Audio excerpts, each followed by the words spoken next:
Welcome to the Spotlight series. Spotlight! Charlotte Perkins Gilman is an American author born in 1860. Although not all late 19th century women authors should be understood to be feminists, Gilman did self-identify as a feminist and social activist. She is best known for her short story, The Yellow Wallpaper, published in 1892.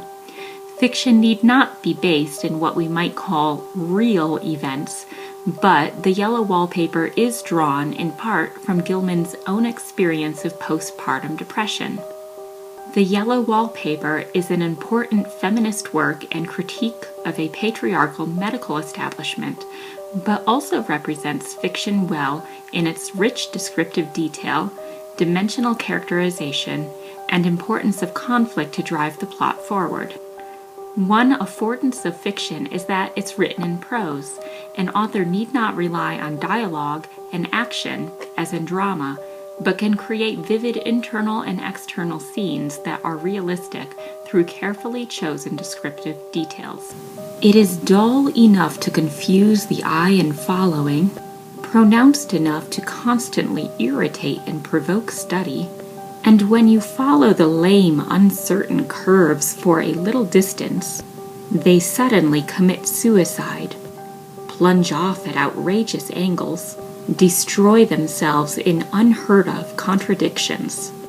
This passage not only describes the pattern of the paper, but also provides insight into the narrator's fixation on what will become an important symbol in the story. The narrator's personification of the wallpaper is worth noting here. While drama relies on a character's words and behaviors, internal details in fiction allow us to appreciate the complexity of dimensional characters. And I know John would think it absurd, but I must say what I feel and think in some way. It is such a relief. Because the narrator records much of the story in a journal, we as readers gain access to her private space, her psyche, and thus to her desires and fears that she may not demonstrate through direct dialogue with John, her husband. In fiction, conflict is represented by the building tension between characters, or is caused by plot events, or even by internal traits of characters. Thus, conflict can be internal or external to characters themselves. I wish I could get well faster, but I must not think about that. The paper looks to me as if it knew what a vicious influence it had.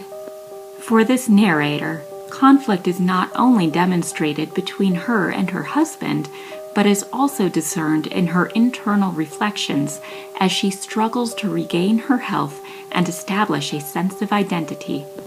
So here's a question for you to reflect on this week.